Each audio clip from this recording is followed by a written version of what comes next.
Welcome, everyone. We are here so folks can learn about the Leadership Education and Advancement for Professionals project. We'll learn a little bit about the program structure and the application and have lots of time for questions. And I will say that this project is supported by the Office on Violence Against Women, U.S. Department of Justice. The opinions, findings, conclusions, and recommendations expressed in this program are those of the authors and do not necessarily reflect the views of the Office on Violence Against Women. So thank you to OVW for making this work possible.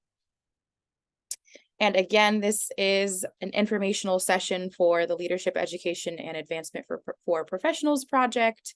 We will be here for about an hour or as long as we get our questions answered.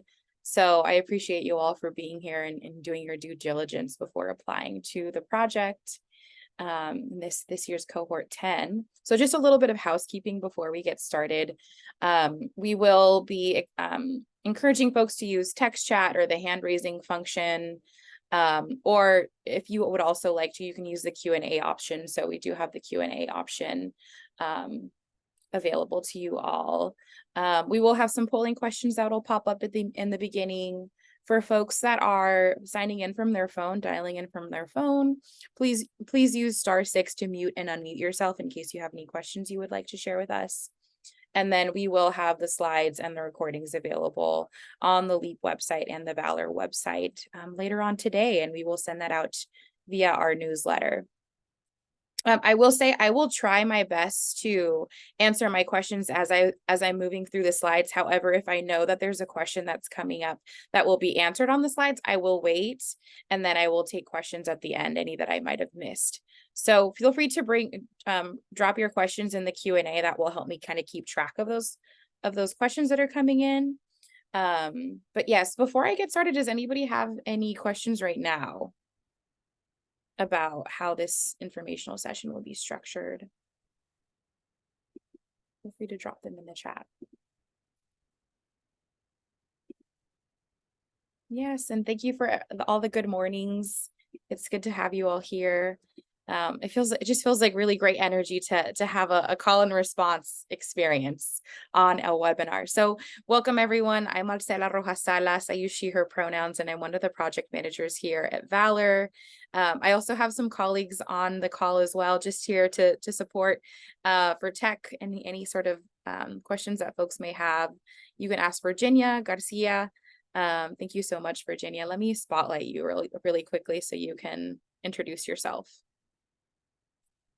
Hi, good morning, everyone. If you have any questions, you can just message me directly and we'll try to get that answered right away. And Sandy, feel free to say hello, but I know you're at the airport and it's loud. So Sandy's here as well. Thanks, Sandy. Thank you. Good morning, everyone. Thank you for joining. And here are the poll questions that I mentioned. So I really just want to get a sense of who is here with me today. What kind of organizations are you with? Are you with a domestic violence agency? Are you with a sexual assault agency or a dual agency? Or do we have folks from coalitions on today? The Sexual Assault or Domestic Violence Coalition, or maybe you're from a dual coalition. If you are not from any of those, feel free to drop it in the chat. Let me know. I'm curious to hear which other fields or types of organizations people are with.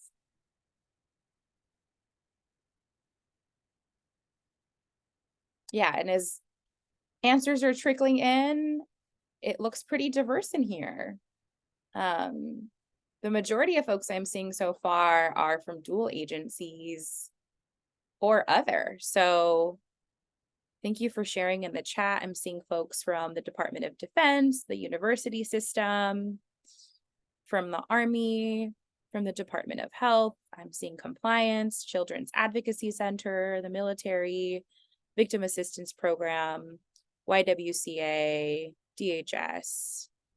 Awesome. Well, thank you so much. I'm seeing Trans Latina Coalition. Awesome. Welcome, welcome. Thank you for representing. I'm seeing folks in the immigration field. Awesome. I love to see the diversity. It makes me really happy to hear we have so many folks across the country here. Share my results here. So, yep, as I mentioned, most folks are from dual agencies or from other agencies that aren't listed. So again, thank you for being here. I also want to hear a little bit more about you. So feel free to drop your name, pronouns, organization, and region, and your years in the movement. And if you'd like your favorite fall or Halloween activities, if you celebrate. Um, I've been asking this question just so I can get some ideas on what to do with my community. And a fan favorite is definitely cider donuts and pumpkin patches and getting cozy at home and watching spooky or scary movies. I'll be rewatching The Addams Family sometime this month for sure. Yeah. Handing out candy to trick-or-treaters. Yes, absolutely. Thank you for sharing that. Eating soup, absolutely. It's soup season. I'm so excited to stock up on soup and keep it in the freezer.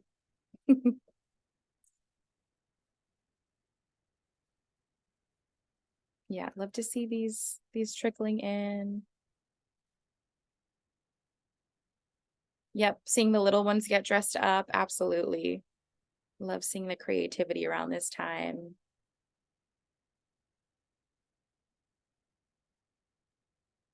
Well, I will let those keep trickling in, and I hope folks keep reading who they're in community with here on this webinar today. Thank you for answering our questions. And so I'll talk a little bit about the agenda for today. We're going to talk about what the catalyst for the LEAP program.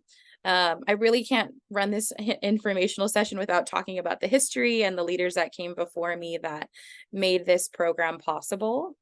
And even folks that may not be directly involved that really influenced the need for this program and the design for this program. We'll have an overview of the LEAP program application requirements, the LEAP program goals, and the LEAP program structure. But first, I have another question. I've got lots of questions. I promise I will answer your questions eventually as well. But for marketing purposes, we just want to know, how are folks hearing about the program? I want to get a sense of how are you hearing about the program? I'm seeing mostly the folks are getting our newsletter, so that's wonderful. Friends and colleagues, yes. And I hear word of mouth is a great way to hear about LEAP. A former LEAP fellow is coming in third. And then some folks have seen our social media posts and others. So awesome. So I'm seeing Instagram. Yeah, we've been doing some posts on Instagram. Shout out to our comms manager. Yeah, I see some folks are making some connections in the chat already. I love to see it. So yes, thank you all for responding to that question. I love to see that the newsletter is getting to you all. I'm going to go ahead and end that poll and share some results with folks. If folks are wanting to hear about us in other ways, please let me know. I've had some executive directors and directors reach out to me and say, how can we support LEAP in getting the word out?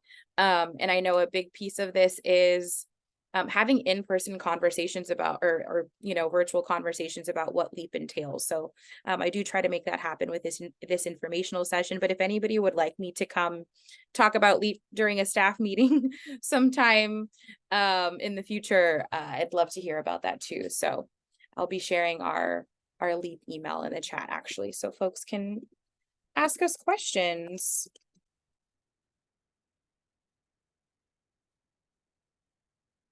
Awesome. All right, so let's talk about the catalyst for LEAP. And why are we centering women of color and people of color? First, I want to start not from a deficit perspective, but from a perspective that women of color and people of color have been the grassroots organizers to make sure that this field continues on, that it centers people of color, that it centers immigrants, that it centers people with disabilities. And at the same time, because even though people of color have been central to the field and have been central to the movement, that doesn't necessarily mean that we've been in executive roles. In fact, we know who predominantly lies within executive leadership roles. And so Sandra Enriquez and Leah Aldridge and folks from the Women of Color Network acknowledge that, right? And so wanted to make an intervention in the field and ensure that women of color and people of color could be in executive leadership roles and taking the lead at the helm of the domestic violence, sexual assault, gender-based violence field. And also acknowledging at the same time that even when women of color are in executive leadership roles or director roles, folks are often continue to be terminated or forced to resign or pushed out of organizations. And so that can be really difficult for the field, right? When we're seeing time and time again that our beloved people of color in leadership positions are pushed out. I think a term that we often use now is I think we've heard the glass ceiling, right? Where we see what's possible for us, but we can't get there. But now I'm hearing more and more the terminology of the cliff, right? And getting to the cliff and seeing, okay, I made it here, but there are no other opportunities to support me. There's no mentorship, there's no community, there's no coaching to allow me to thrive and learn in my position, right? And so oftentimes what we see and what we hear is that women of color are reporting a lack of opportunities to develop additional skills and knowledge around executive leadership. I think we have a lot of training on advocacy and how to support survivors, which is tremendous and wonderful, and we love this. But there are so many other aspects of running a nonprofit that we don't have training for very often. And so, again, we wanted to make that intervention and acknowledge at the same time that it is detrimental to the field to have an underrepresentation of people of color, of women of color in executive leadership roles. It's something that impacts our community when we don't have people with lived experience designing and leading our programs and our admin and at all forms of the at all places in the nonprofit sector. So that's that acknowledgement. I'm sure many people have also seen the infographic that is being shown here on the right hand side.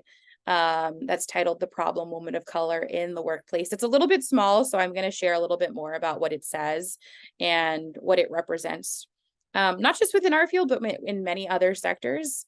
So it's showing, right, that a woman of color enters the organization of which there is a predominantly white leadership, or perhaps it is a culturally specific organization, but still is maybe uplifting dominant culture, maybe still upholds the status quo.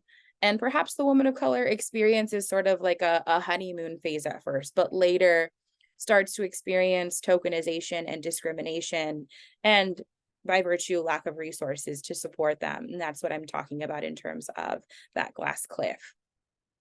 And so the woman of color starts to point out issues within the organization, or she tries to work within the organization structure and policies and pushes for accountability, but she continues to experience micro and macro aggressions, and she's met with a denial of racism and at the same time the responsibility of fixing the problem, or fixing a program, or fixing equity issues.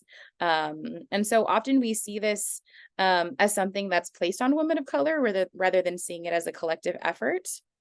And ultimately, what we often see is that organizations label this conflict as a communication issue, or there might be claims that she's not qualified or not a good fit, despite having hired her. And then the woman of color is pushed out of the organization. Now, I want to acknowledge this doesn't always happen. I don't want to manifest that this happens every single time, right? But it is an acknowledgement that this is something that many of our colleagues have experienced. And we want to make sure that this does not happen. We want to make sure that people have a network where they can talk about the issues that are coming up in their organizations and can have a level of anonymity within this program to be able to work through issues, to build their skills, and to strategize with their coaches and their trainers and their fellows. So I'll talk more about the program design. This is more so me alluding to what the program is about. So again, why LEAP?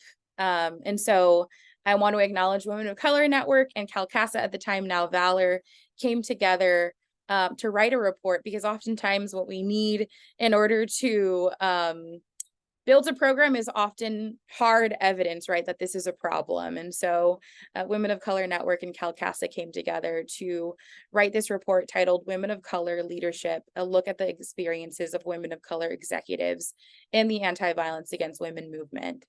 And because of this report, we've learned so much about women of color executives in the field and have continued to learn since this report. And we've learned that opportunities for executive level professional development have been really stark among women of color. Women of color in particular experience a steep learning curve when it comes to meaningful fiscal involvement and board involvement. I recently learned that oftentimes what we see is that folks that are perhaps, let's say, for example, bilingual advocates stay in that position for years and years and years because there are no other bilingual advocates in the community or in the staff, and they're not able to move into positions of leadership. And so this is an intervention, right, to be able to afford bilingual advocates and people of color access to knowledge around fiscal involvement and board involvement. And also recognizing that informal and formal mentorship is a huge role in being able to reach those executive leadership positions. It really is an invaluable way to support women of color in leadership and executive positions. That level of community often is what helps keep folks in the field. And in fact, Catalyst, another nonprofit research and advisory organization working to advance women in corporate business, released a study in 1999 that found that a lack of informal networking, role models who are members of folks' racial and ethnic groups, and access to high visibility assignments and influential mentors are the greatest barrier to job advancement for women of color. And this certainly seems to be true for women of color in our field as well. And so again, LEAP aims to create space for women of color who are seeking these executive level professional development, training and mentorship among women of color across the United States and territories. So I am going to go ahead and start talking about program application requirements. And this traditionally is where I start to get lots of questions about eligibility. So I will do my best to answer some of those nuanced questions. But first, let me share a little bit about applicant eligibility. So folks are to self-identify as a person of color. We do encourage men and non-binary folks to apply. I do want to say that explicitly. I do often get questions about whether this is a space that's only for women. We welcome all people of color to apply for the program. Another piece that we often get questions about is, can coordinators apply? Can advocates apply? Specifically, this program is for folks that are currently in executive director, or management positions, and that they have also been at this position for at least 1 year at the organization that they're based in. And then, of course, have at least 1 year of experience supervising staff at an organization addressing gender-based violence. Of course, a commitment to end sexual violence and domestic violence, and a commitment to intervention and prevention in the field. A demonstrated experience in developing diverse agencies and programs that include women of color and individuals from underserved and underrepresented communities. Folks are expected to be living in the United States or territories, and must be able to fully commit to the LEAP 9-month program period and requirements. I'm seeing a question from Lisa Davis about transitioning military, those pending or prepping for retirement. Let's see. So it sounds like this is a question about if you're transitioning out of the military and prepping for retirement. Is this program a good fit for you? Does that sound right, Lisa? Can you just confirm for me or share a little bit more if you'd like to unmute yourself about your current situation? Yes, hello, good morning. Good morning. Yes, that's what I was asking. And also because you may not, good morning. because I mean, we may not necessarily be maybe an executive director or manager. I mean, in the military you could be, but I was just wondering if this would be something or a program Yeah. we'd be eligible for. Yeah, so I will say, the program is really designed for folks that are doing sort of strategic planning work, that are doing program development work, that are doing development around boards and fiscal management. And so I share that because I want to share too, like, does that sound like something that would be beneficial for you in your current position if you are in a management or director role? It would be for, I think, Mhm. most military, because we kind of do Mhm. that. Like, for example, in the SHARP program, we have to do like Mhm. fiscal management and some of that too. Mhm. I was just wondering Mhm. if this would be something we'd be eligible for. Mm-hmm. I think the transitioning out piece, it's challenging for me to answer that because if you're transitioning out in the next year, then I don't know that the position or the program would be beneficial because you'd be ending your role at the military. I would say if you're planning to retire in the next 3 to 5 years, then I would say yes, you're still eligible to apply and that it would be a good fit. Is that helpful, Lisa? Yes, that is. Thank Okay. you. And mine You're is welcome. actually 2 years, 2 but years. Okay, kind of in that middle space. yeah. Okay. I would say you send us an email and share a little bit more about your experience if you feel like you're still unsure and on the fence there. Let me drop our email in the chat. Okay. I'm seeing a question about, do coordinators apply? It is specifically for a manager, director, executive director folks. I'm seeing another question about, do organizations mean nonprofit only? No, if you're at a university, you can also apply. If you're in the military and you're specifically in working in a sexual assault program, then you are encouraged to apply. Do senior advocates with supervisory roles qualify? Again, I'm sorry, it is solely for management director, executive director positions. So I do encourage folks to apply once they're in those positions. I'm seeing a question about what does experience in developing diverse agencies mean exactly? So a couple examples might be if you have experience in creating policies or protocols and ensuring that your hiring practices are inclusive and are meaningful in terms of creating a diverse workforce.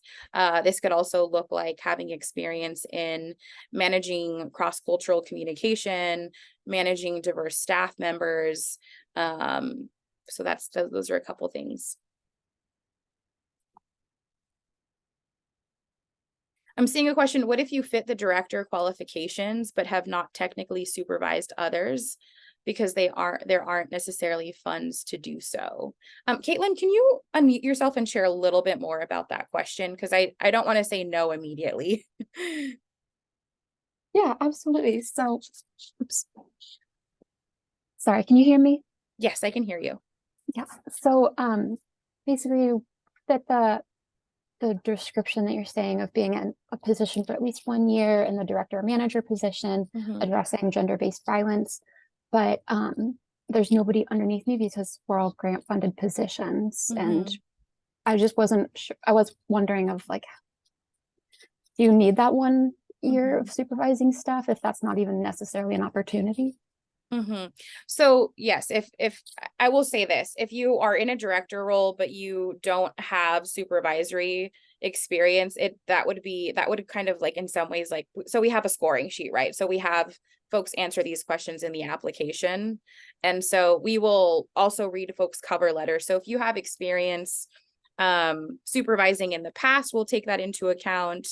But if you're not currently supervising someone and you're not currently in one of the positions listed, the points will go down. So yeah, it is dependent on a number of things in terms of, are you a director and do you have supervisory experience? So like I said, the scoring will go down, so you're less likely to be able to get accepted into the program. And I also recognize there are folks that are doing some of the work of a manager or a director and may not have the title. So we do look at folks' cover letters, but yeah, it gets a little tricky, right, when we acknowledge that folks might be doing the work but don't have that official title. So that's why we do have that cover letter where we can speak to folks can speak to whatever leadership responsibilities have, and then we can go ahead and identify whether folks seem like a good fit for the program. Does that answer your question? I'm sorry, that feels a little bit wonky. Yes, no, it did. Thank you. You're welcome. I'm seeing a question. What if you're not quite at the 1 year mark in a program manager position at your current organization, but have prior PM experience from your other organizations prior? Yeah, I'm going to give you kind of a similar answer. If you're close to that 1 year mark, we're going to take that into account. So we'll look at folks' resumes and see when they started. We'll see what their previous experience was. But of course, we do prioritize folks that have had that 1 year or more experience in their current organization. And I'll share, I think it's important to share why that 1 year mark. We want folks to be able to have confidence in, one, in their position, absolutely. But especially because we want people to be able to take what they're learning and be able to implement that into their organization. And a piece of that is really understanding the organizational culture. So that 1 year mark sort of helps us with identifying that. It's sort of like an indicator for us. So I don't discourage you to apply, Marisol, but I do want folks to keep that in mind. If you're not hitting all of this, there is a rubric that we look at, and we look at your cover letter, and we're looking at your entire experience. So I encourage folks to speak to your entire experience when you're writing your cover letter. And then I'm going to check if I have any questions in the Q&A section. I don't. Okay.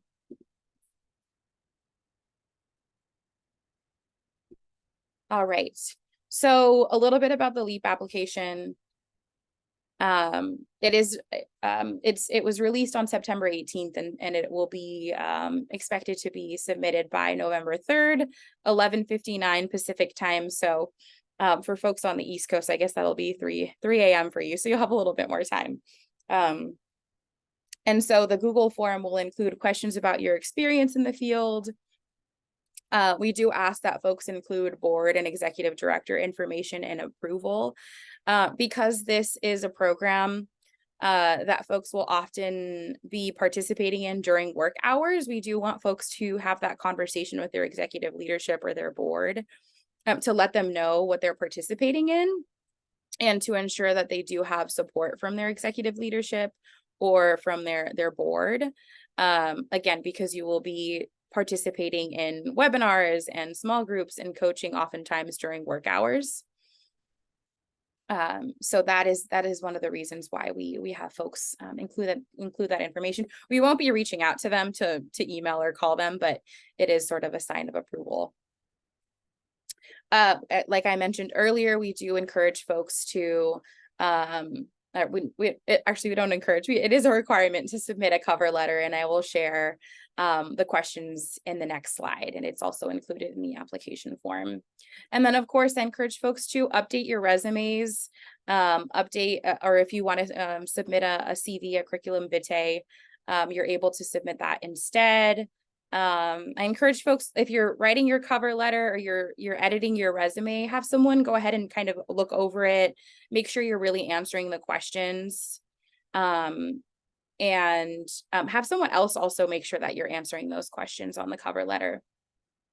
And then we do have folks submit a bio and a photo of themselves. And then I'm seeing some more questions in here.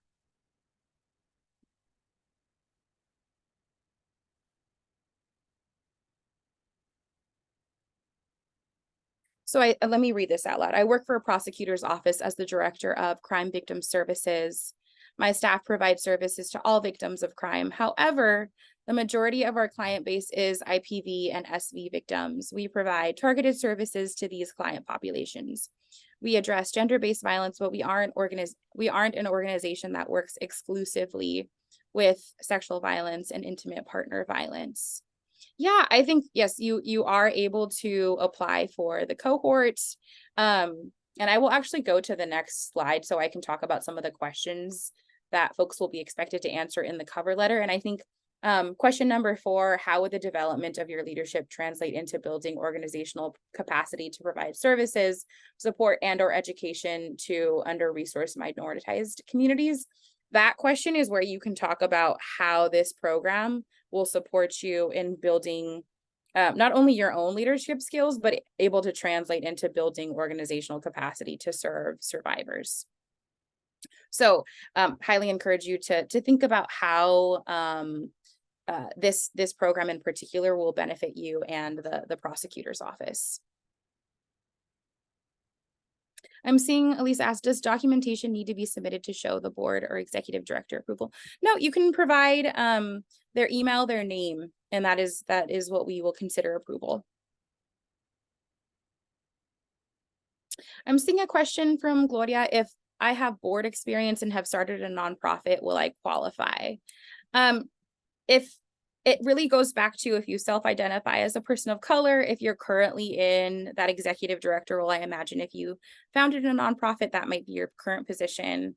So yes, you would be eligible as long as you are able to identify as the following on this screen. So Gloria, do you have maybe a more specific question, or let me know if that I answered your question? I think you did. I'm just curious if I don't know that much about it because I was referred to this program, but I have started my own nonprofit organization to support small organizations that don't get the opportunity to get that professional development. And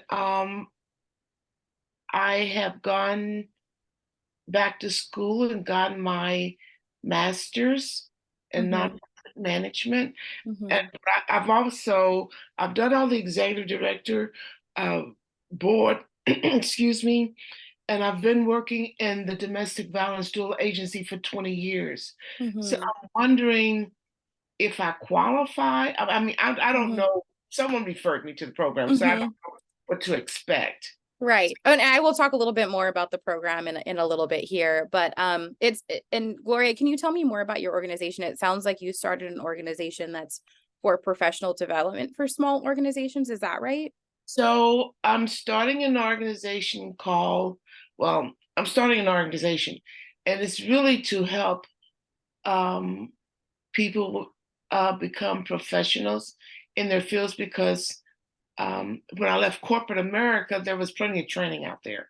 Now, excuse me, there is little or no training for people of color or underrepresented, those that in my community, I can say that represent the underrepresented population.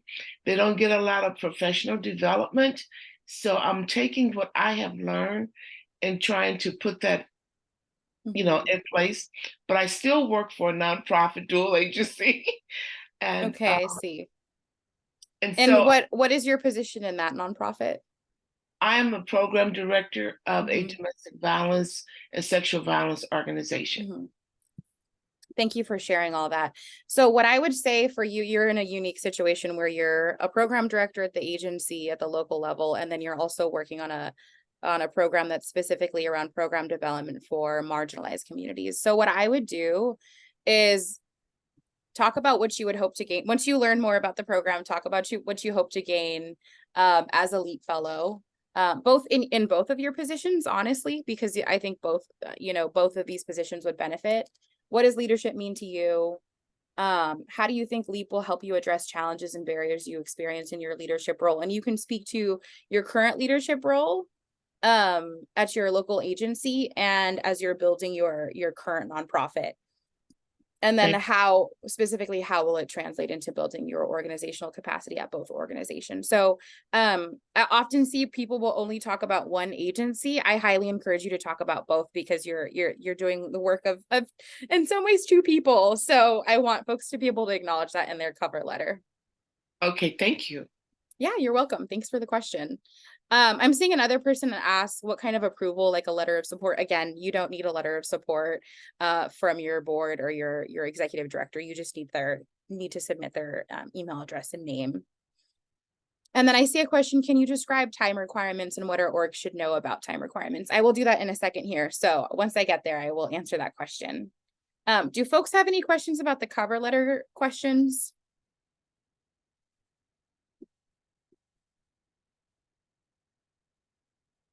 And I'm seeing another question in the chat too. So one concern, I'm part of a newly formed international human rights nonprofit, and we will be working both domestic and internationally. What if I'm traveling to conduct field research in another country in a different time zone and I miss some of the sessions? Or is there a way I could make up for it? I'm the co-founder and co-executive director.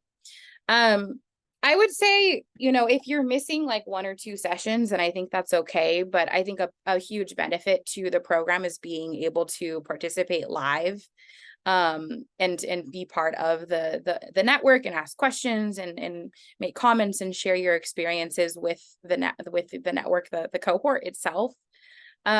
So I'm in some ways putting this question back on you. Do you feel like it's going to be a challenge for you in this moment as you're traveling a lot and doing field research to participate?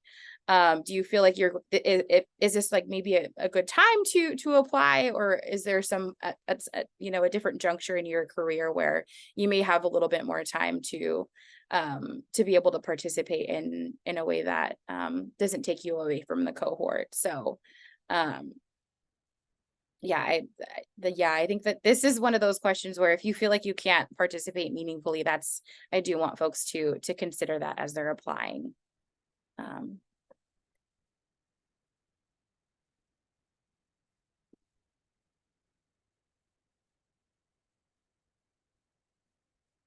Okay, and so here's the estimated timeline, so I can be transparent in when we'll be reviewing applications, when we'll be conducting interviews, and then when we will notify folks. This is an estimated timeline. The application, like I said, opened the 18th of September. It will close November 3rd. My team and I will review the applications in the month of November. And then we will start reaching out to folks and hopefully schedule interviews during the months of November and December. And we will notify folks in January, and then the cohort will begin February 2023. This is an estimated timeline because every year we get more and more applications. So that means we have more work to do in terms of our due diligence and really meaningfully looking at your cover letters. I kid you not, we probably read your cover letters like 3 or 4 times each. So we want to make sure that we're really honoring the time that you put into applying. So this will be our estimated timeline. And yes, apologies, 2024, not 2023. Thank you for pointing that out, Julie. This will be 2024, not 2023. I'm seeing, is this program run once a year? So if we miss this year's, we can apply next year. Absolutely, yeah. It is once a year, and you can certainly apply in the following year. And then here we go with the LEAP program goals and structure. I see a question in the chat. Is there a limit to the cohort size? There is a limit to the cohort size. We're anticipating we'll accept 18 to 22 people into the cohort.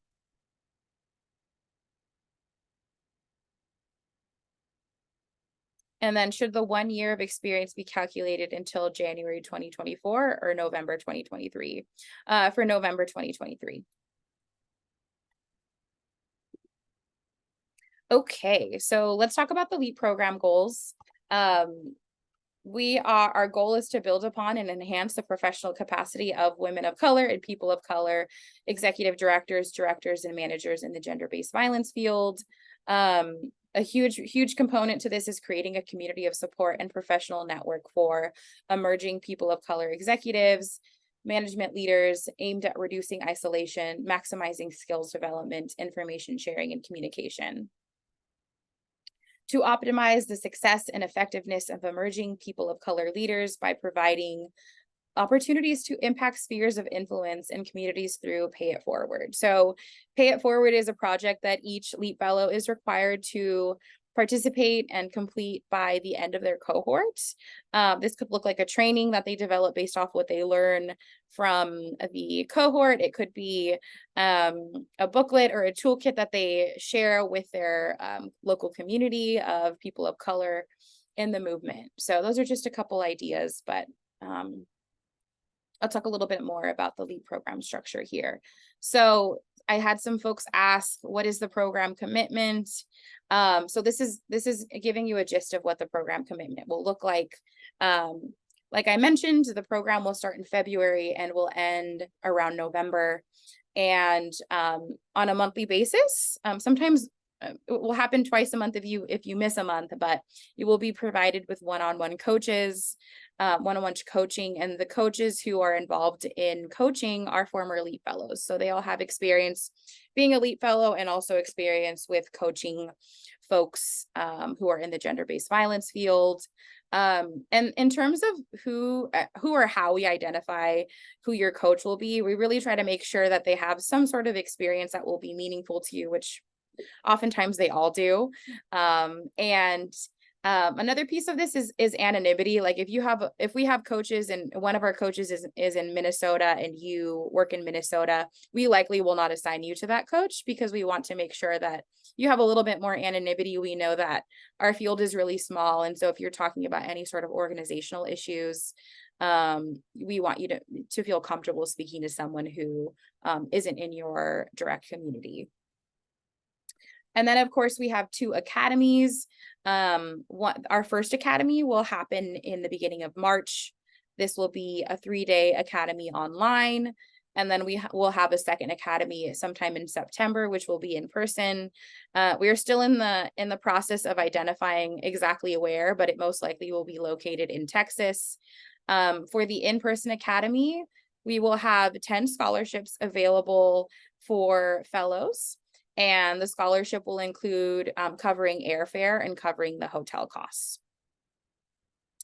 And then we have small group coaching. So our small group coaching includes skills development around finances and fiscal involvement in the organization, as well as board involvement. So learning what the role of the board is, learning how to manage the board, that will be a piece of the puzzle as well.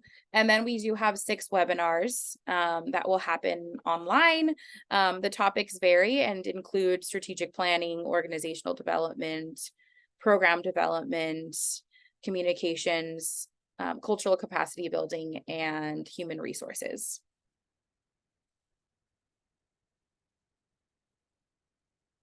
Yes, thank you, Olivia, for your question. Can you repeat the month for the in-person academy? Yes, September 2024. And it will likely happen in the first 2 weeks of the month.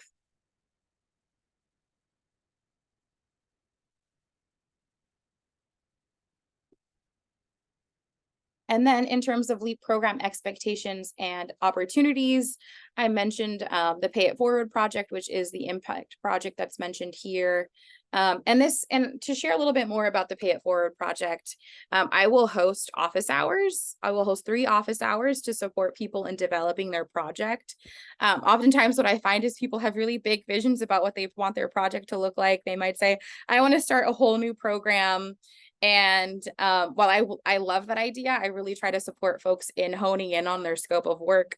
Maybe it's that they create a presentation that is around the need for the program, and you share some of the skills that will be needed to develop the program so that you can pay it forward to your community. Because ultimately, the goal of the project is to share those skills that you learned with your local community, with leaders of color. And of course, you know, the primary audience will be your local community, but your secondary audience can be previous cohorts that you can invite to learn from you. And then we have the option to participate in writing blogs and podcasts. We do have a site where we post folks' blogs. People share, by and large, will share their leadership experiences on the blogs. The podcast is just the same. We have guest speakers from various different cohorts that talk about their experiences as leaders, which I will talk about our podcast later on. And then of course I have one-on-one coaching sessions on here again, because these are expectations for the fellows, right? I am the one that will be the guide and the organizer for everything else, all the webinars and the academies and the small groups. But the one-on-one coaching, it really is up to the fellow to ensure that they're scheduling those coaching sessions one-on-one with their coaches. And your coaches will reach out to you and say, hey, how are you doing? I haven't heard from you in a while. Are you ready to schedule a meeting? But by and large, it is the responsibility of the fellow to ensure that they're taking advantage of those coaching sessions. And then of course, training and networking, your participation really is dependent on how engaged you are, how the opportunities you take to build rapport and reach out to your cohort mates and ask them questions and to meaningfully connect with them, both during the trainings, and folks are welcome to connect with folks outside of these trainings as well, right? I have fellows that showed up to the National Sexual Assault Conference that were interested in connecting with each other, and we all found ways to find each other and to connect at the conference. So this community really goes beyond the cohort. I just really want to acknowledge that, because I think sometimes folks will say 9 months is not enough. I agree. And I really do try to encourage folks to continue to stay connected to not just your own cohort, but every cohort that is a part of this LEAP community.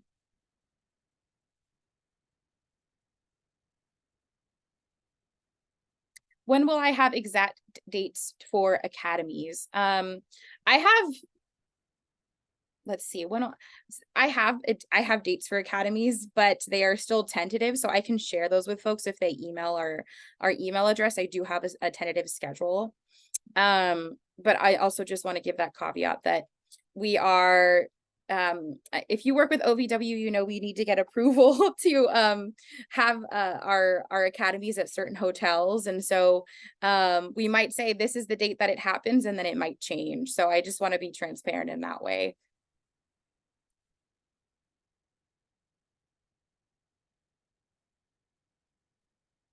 How long will the in-person academies be? So the in-person academy will be the LEAP Academy. So let me just go through the program schedule since we're already on this slide. So February 2023, we anticipate we will have our LEAP orientation. That will be an hour and a half.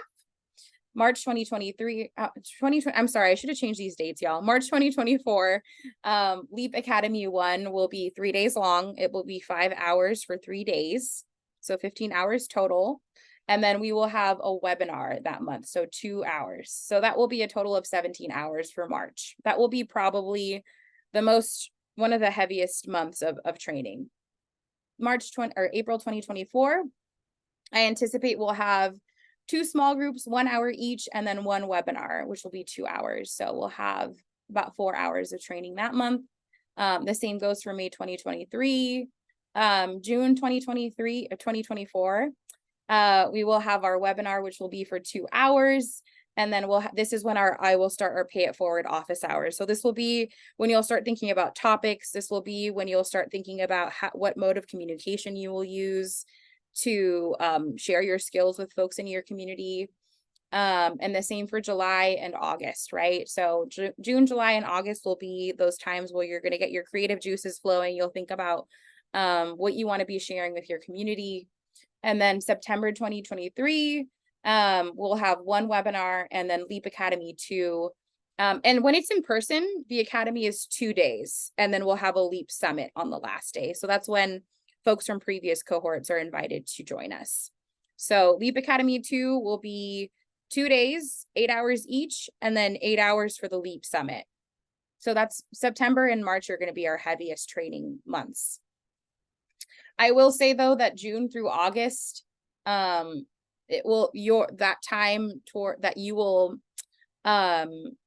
I would anticipate that time that that time frame will be when you will have more responsibility in terms of doing research about your Pay It Forward project, having conversations with your coaches and me, with your coach and me about what topic you're working on, honing in on who your audience is.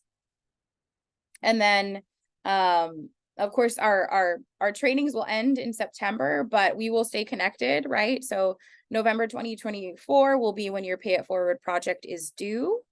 And so we stay connected in the interim. I support folks in doing outreach to previous cohorts, in honing in on their projects, in getting feedback. And of course, I love to attend the Pay It Forward projects and learn from you all. I see a question. Will the coach that we will be assigned be from the same time zone? That's not guaranteed, but all of our coaches will work with your schedule. I know that some folks, we have some coaches that are on live in the Midwest or that live on the East Coast. And sometimes they'll meet a little bit earlier with you on their time so that it works with you. So actually, I think most of our coaches are pretty much morning people, and we'll meet with people as early as 7 a.m. on their time and 10 a.m. for folks on the West Coast. Yes, all the days should be 2024. Thank you, y'all. None of it. Yes, my apologies. Okay, so I have some words from our LEAP fellows, but I also want to check my Q&A to see if I answered all my questions. It looks like I did. Okay. And Olivia, you asked the question about time requirements and what our ARGs should know about the time requirements. Let me know if you have any follow-up questions to what I just shared on the previous slide. Like I mentioned, these slides will be available later on, and I will adjust these to say 2024 before I upload them so that your leadership team doesn't get confused. Okay. Thank you for letting me know, Olivia. I want to make sure that I answer your questions. All right. Well, that being said, I will share Tanji's experience with LEAP and then a few other quotes from our LEAP fellows from cohort 9. So let me stop sharing my screen and make sure I'm sharing audio as well.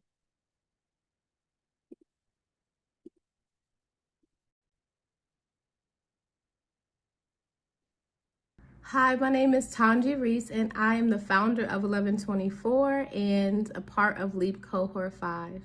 My time in LEAP was invaluable. Not only did I get all my questions answered, but I felt way more confident as a nonprofit leader once I ended the program. I built great relationships with my fellow cohort members, and I just really understood who I was as a leader better. I understood my strengths, my challenges, areas where I thought I didn't have interest, where I actually was really interested in. And it really helped me to make a lot of decisions and choices about my next steps. That one-on-one time I had with my coach was so helpful with the path that I've been on, and I can't thank LEAP enough for that. It's so important for leaders of color in the sexual and domestic violence movement to have spaces to grow and develop, to convene with each other, to learn from each other, and to prepare to lead organizations. We have always been here. We have always been at the forefront of this movement, but we have not always had the opportunities to show who we are. And LEAP is that perfect opportunity. All right, thank you. And this Tanji created this video for us about 2 years ago, and since then Tanji has also been one of our coaches. So she's going, she's just went through year 2 of being a coach and will be a coach for us in cohort 10 as well. And Tanji is working at an organization as a program manager and also a consultant at 1124. So just wanted to shout out Tanji. And then I see a question from Chandra in here.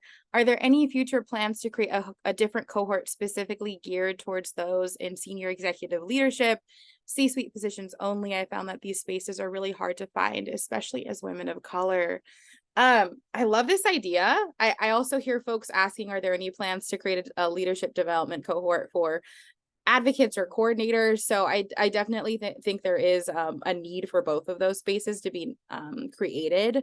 And I also want to note that if folks are interested in this, and maybe you're a previous LEAP fellow and you're wanting to connect with executive directors, please reach out to me. I'd be happy to coordinate a space like this. it's very hard for me to say no to things. So when you give me an idea like this, I'm like, oh, I need to share this with our funder and I need to share this with our leadership team. So I don't have any tangible plans. I'll be transparent in saying that, but the more I hear about this, the more I will share with folks that can support in making something like this happen. But yeah, Sandy, do you know of any other programs that might have something available like this? I don't think so. I think we are actually the only organization that has something very specific in this area. Mhm. And that's why we really welcome everyone to really look at the application, read the information, and we're really excited to be able to review that and have it be part of the cohort. Yeah. Thanks, Sandy. Yeah, I love this idea, and I'm going to make a note of this too. I see another question in the chat. I write grants for organizations, DV program. Would this be beneficial for someone in a role like mine? I don't lead direct services, but my org does. Yeah, if you're in a management position where you're writing grants, absolutely. I think this is a huge and important program to be to support you with that. I think organizational development is a piece of grant management. It's strategic planning, gathering your team to talk about a strategic plan and develop a strategic plan is going to be really important for you in writing grants. So absolutely, I think this would be beneficial to you. Hi, my name is Oops. Tanji. Let me go to our next slide and share just a few more quotes from folks from LEAP Cohort 9, our most recent cohort. This quote is by Renee Wells, where she says, LEAP has provided the safe space for me to focus on learning from a leadership perspective, think about my interests, and plan the next phase of my journey within the gender-based violence field movement. I feel empowered to continue to pursue opportunities for growth and development. As a woman of color, I often felt alone in some of the challenges I faced in the movement, but being able to connect with colleagues who have the same or similar challenges has been very refreshing and has contributed to my confidence in the work we do. And Renee was in and is in an operations director position. So for folks that are thinking, does admin still have a place in LEAP? Absolutely, yes. Folks that are in admin and that are in director of operations positions, you all are keeping our organizations moving. Sarefa Bowling, she works in the higher ed sector and is a TA provider. She says, being a part of this group has not only expanded my knowledge in my current and future roles, but most importantly, provided a space to cultivate key relationships across the movement to ensure that my work is intersectional, inclusive, and effective. You would be amazed at the various ways that organizations are solving the issue of sexual and interpersonal violence. This space highlights the need and what is possible to solve the problem. And then I've got two more quotes, and then I'll check for any other questions that folks might have. Joella Montoya, who was in a transitional space, had just been was in a director position, and then during the cohort transitioned into an executive director position. And she says, LEAP has helped me put words to how I want to lead from my values and ways on how to implement that type of leadership. Quenisha Simmons says it was great to network with other peers who feel the same, but also with peers who are confident and able to share how they got there. When we reviewed information, it was comforting to know that I had more information than I initially thought. It was reassuring knowing others face the same experiences in leading and that we can build networks to continue to seek support from. So far, I feel self-assured in my role and my ability to take risks, navigate tricky situations, and motivation to fulfill my goals for my program. So that's Quenisha. And a quick shout out to our Leadership Moves podcast. This is specifically a podcast for leaders of color to find inspiration and belonging in the movement to end gender-based violence. I am the host of the podcast, so I have the honor of interviewing current and past LEAP fellows about their leadership journeys. I like to say we get to talk about things that we don't traditionally get to talk about at work. So I really appreciate how vulnerable people get with me, and always get really surprised with the stories that people feel willing to share with our audience. So Virginia will be dropping some links in the chat there if you're interested in listening, and we will have season 2 will be coming out soon. So if you've already listened to the 6 episodes we have out already, then be on the lookout for season 2 as well.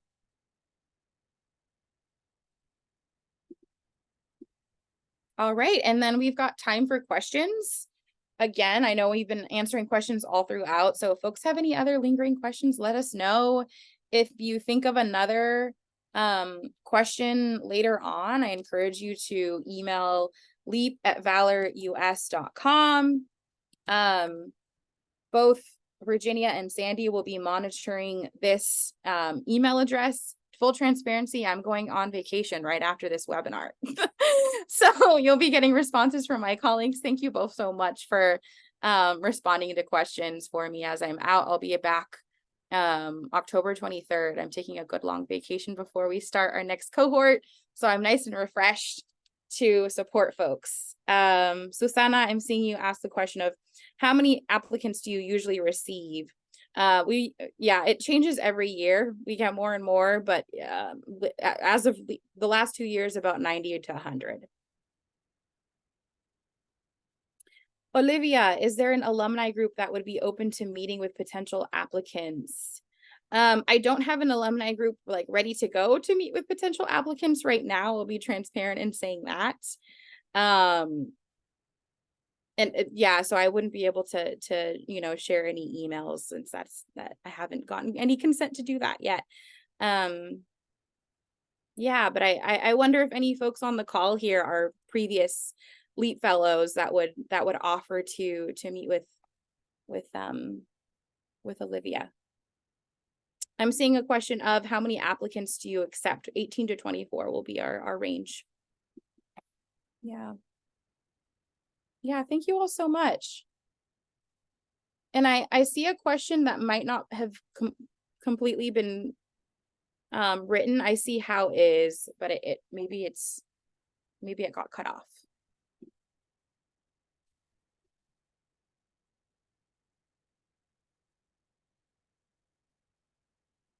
How will the varied categories of women of color be broken down?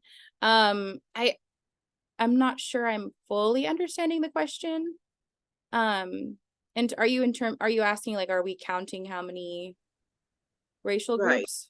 Uh-huh. Yes, because I guess it's so obvious when I'm looking that I see very few African American people on your panel presenting. So, so I am concerned or interested in knowing what that number. So I think I can speak to the previous number. By and large, we have mostly like 50 to 60% Black women in our cohort. And that's honestly like mostly that's a large majority of who we receive applications from. And so I typically will look at cover letters, but I'm also looking at if we get 75% of Black women applying, then I would expect 75% of Black women to be accepted into the program. Does that make sense, Sheila? Yes, thank you very much. Yeah, you're welcome. Thank you for asking the question.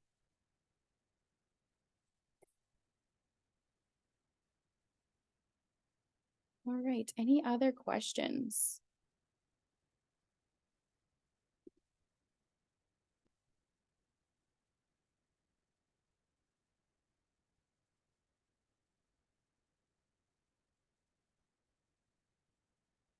Yeah, Olivia, if you could send us this question via email, I can answer right now, but I feel like this might be something we can go further into depth. But yes, in terms of the curriculum, our focus is on strategic planning, program development, organizational development, personnel management, cultural capacity building, and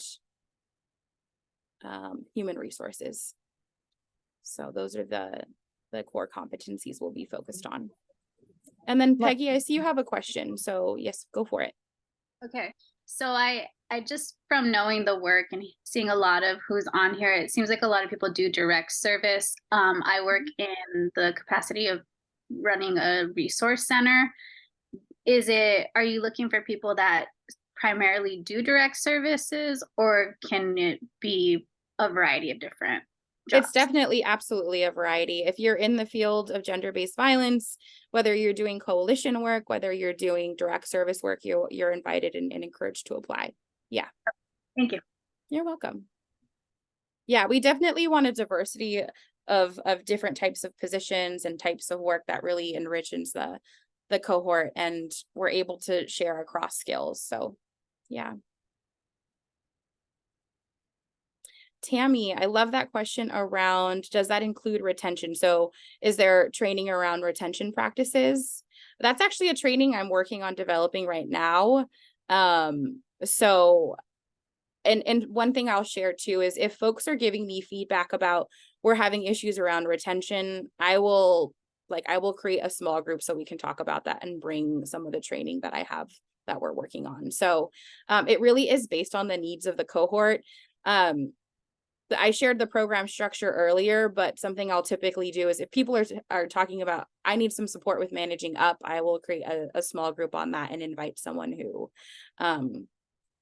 can speak to managing up, or I think I see someone say succession planning. So I highly encourage folks to share what their needs are with me so that I can bring in other topics that may not be covered.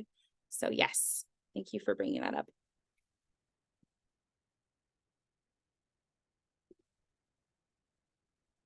Okay, staying a little bit longer to see if folks have other questions. Yeah, thank you all for your really thoughtful questions, keeping me on my toes. I'm gonna stop sharing screen so maybe I can see your faces. Any other questions? I'm not seeing anything. Well, again, if folks have any other questions, please feel free to email my colleagues at this email address and we will get back to you. Thank you all so much. I appreciate you being here. Good luck with your applications. I'm looking forward to reading them. Thank you so much for today. Bye, everybody.